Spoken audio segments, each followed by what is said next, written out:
Mesdames, Messieurs, bienvenue au journal sur CamNews 24, la vitrine. Transport public urbain, le gouvernement du Cameroun transfère certaines compétences aux collectivités territoriales décentralisées.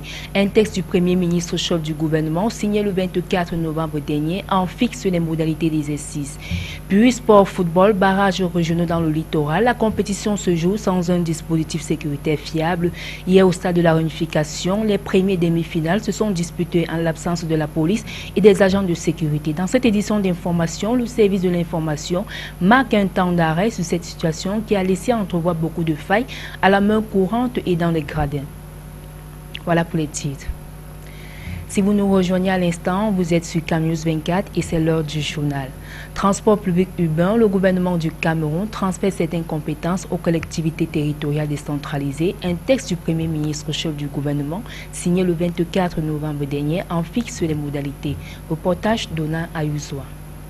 Du décret du Premier ministre Philémon Yan signé le 24 novembre 2015, il ressort que l'affiliation et la gestion des infrastructures de transport public urbain, l'élaboration du plan de déplacement urbain et périurbain, la promotion et l'animation des actions de prévention et de sécurité routière en zone urbaine et la délivrance de certains documents de transport public incombent désormais aux communes ou aux communautés urbaines. En ce qui concerne la création et la gestion des infrastructures de transport urbain, il s'agit d'assurer la maîtrise d'ouvrage en vue de la réalisation de l'entretien et de la maintenance des infrastructures, la construction des logements d'astreinte ainsi que les commodités nécessaires. Dans un souci d'efficacité et de rentabilité, les communes peuvent s'associer pour créer et gérer leurs équipements. Pour ce qui est du plan de déplacement urbain et périurbain, il est question pour chaque commune ou communauté urbaine de produire un document indiquant le périmètre de transport, l'organisation du transport des personnes et des marchandises, la circulation et le stationnement. La commune ou la communauté urbaine doit également assurer la délivrance de certains documents,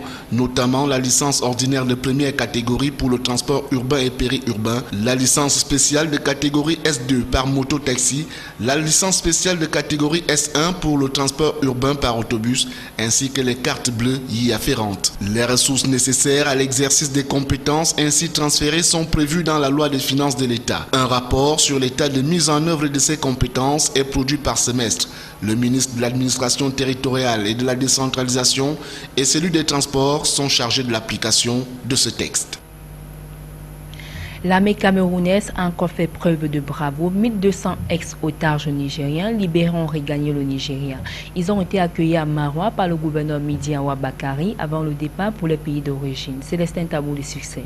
Près de 1200 ex-otages nigérians ont été rapatriés dans leur pays, le Nigeria, en provenance de l'école publique de Kolofata, où ils ont passé quelques jours. Les ex-otages nigérians sont arrivés cette nuit de mercredi 2 décembre 2015 à Maroua, aux environs de 22 heures. Ils sont pour la plupart des enfants, des femmes et quelques vieillards. Ces derniers ont été accueillis par le gouverneur de la région de l'extrême nord, Midi Awa Bakari, à l'esplanade de ses services. Après une assistance humanitaire et un bref entretien avec le numéro 1 de la région, les ex-otages ont repris le chemin de leur pays d'origine sous haute escorte militaire des éléments du 42e BIM de Mora à destination de la localité de la ville nigériane de Moubi, où toutes les dispositions ont été prises avec les autorités nigérianes à rassurer le gouverneur pour la réception et l'insertion de ses compatriotes nigérianes. Signalons que ces quelques 1200 Nigérians étaient détenus en otage par les terroristes Boko Haram. Ils ont été libérés à l'issue d'un ratissage organisé dans les villages environnants de l'arrondissement de Kolofata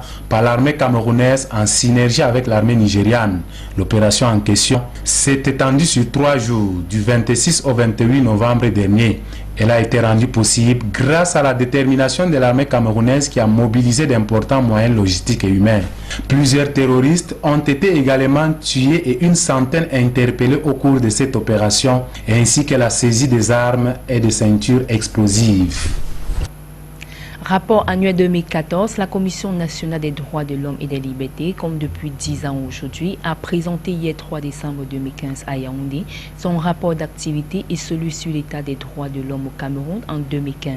Au-delà des efforts consentis par l'État, la Commission déploie encore, entre autres, la persistance des cas de détention abusive, les limites dans l'accès à la justice, à l'éducation, au logement et à la récurrence des atteintes aux droits et à la propriété foncière. Le CNDLH démarche tout en remerciant les différents acteurs et institutions ayant participé à la consolidation d'une culture des droits de l'homme au Cameroun en 2014 se félicite des avancées. Le compte rendu de Célestin Tabouli Succès, Joseph Ateba, Donna Ayuzoa. En 2014, le Cameroun a fait face à des enjeux sécuritaires justifiés par les exactions de Boko Haram et le débordement des conflits dans les pays voisins, notamment la Centrafrique. Des menaces qui, selon la Commission nationale des droits de l'homme et des libertés, ont déteint en plusieurs points la situation des droits de l'homme. Conséquence, les droits civils et politiques, les droits économiques, sociaux et culturels et ceux des groupes vulnérables en ont pris un important coup. L'ampleur de la menace et des attaques barbares du groupe terroriste Boko Haram et des rebelles centrafricains ont justifié l'adoption de la loi de décembre 2014 portant répression des actes de terrorisme. Ceci étant, la Commission met un point d'honneur sur l'importance d'une coopération accrue entre les populations et les autorités pour mieux garantir le respect des droits de l'homme au Cameroun. Il y a les populations qui ont voulu se plaindre de ça là, mais on les a fait comprendre que c'était absolument nécessaire pour tout le monde de coopérer dans une situation de guerre, qu'on peut ne pas exiger toutes les libertés qu'on doit jouer pendant une situation de guerre. Donc si les autorités demandent une fermeture après une certaine heure, peut-être à partir de 20 h, on peut le comprendre. Mais ces autorités, la Commission les a aussi amenés à savoir qu'il doit avoir des exceptions. Pour ce qui est par exemple des détentions abusives, malgré l'amélioration des conditions de détention, la Commission relève qu'à la prison centrale de Douala-Newbel, sur 2952 détenus, 2064 sont en détention provisoire. La prison centrale de Yaoundé-Kondengui compte 3886 détenus pour une capacité d'accueil de 1500 places. Plus loin, l'objectif de créer un environnement susceptible de favoriser l'éclosion d'une presse de plus en plus professionnelle et soucieuse du respect des droits de l'homme n'a pas encore été atteint à ce jour. Au-delà des autres aspects préoccupants des droits de l'homme, la Commission a formulé des recommandations pour aider le gouvernement et les autres acteurs à engager des actions efficientes en vue de réduire les cas de violation des droits de l'homme.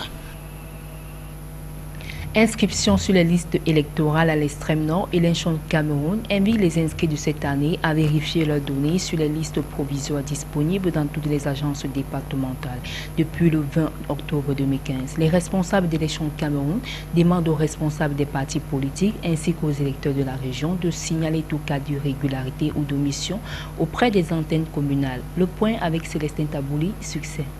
La délégation régionale d'Elections Cameroun pour l'extrême nord est engagée dans une campagne de sensibilisation des électeurs. Les responsables d'Elecam demandent aux électeurs d'aller vérifier leur nom sur les listes électorales provisoires. Lesquelles listes électorales sont affichées dans les différents démembrements communaux d'Elecam depuis le 20 octobre 2015, conformément à l'alinéa 2 de l'article 78 du Code électoral qui stipule qu'après la saisie et vérification technique et l'établissement du fichier électoral provisoire du département, le responsable du démembrement départemental d'Elections Cameroun transmet les listes électorales provisoires correspondantes aux démembrements communaux concernés pour affichage.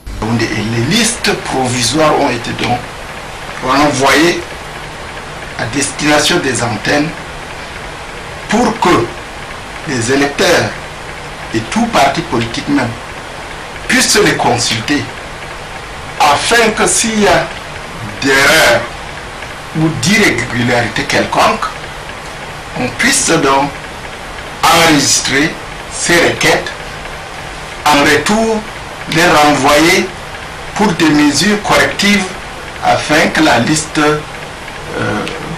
définitive puisse sortir.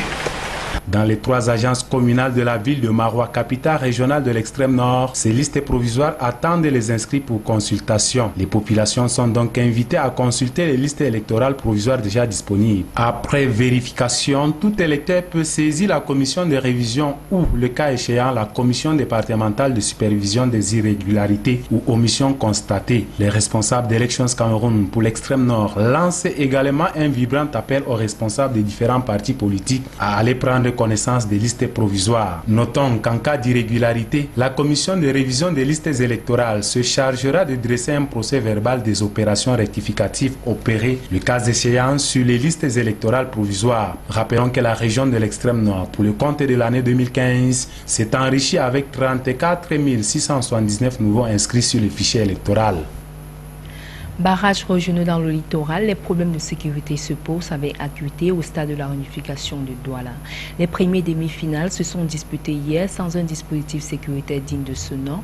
L'absence de la police et des agents de sécurité a laissé entrevoir beaucoup de failles à la main courante et dans les gradins. C'est donc dans cette condition que les deux affiches se sont disputées. Michel Ateba.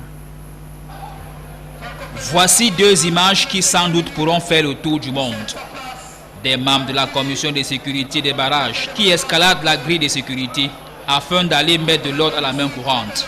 Des clichés captés jeudi 3 décembre en pleine affiche aigle de Nkonsamba stade régional de Melon.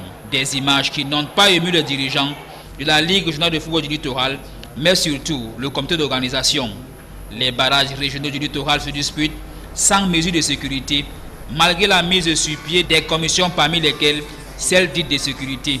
Les demi-finales allées se sont disputées sans un dispositif policier. Jeudi dans la cuvette de Bepanda, pas une seule silhouette d'un homme en tenue à la main courante et surtout sur les gradins. Hormis la présence de la Croix-Rouge, la compétition se dispute presque sans garantie sécuritaire. C'est donc dans ces conditions que Stade Régional de Melon va s'imposer devant Aigle Royal d'Nkonsamba ici en bleu.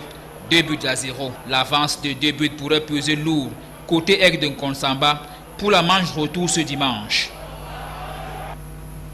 C'est sur ce que nous mettons un thème à cette édition d'information. Merci à tous de l'avoir suivi. L'information est en continu sur CAMnews 24.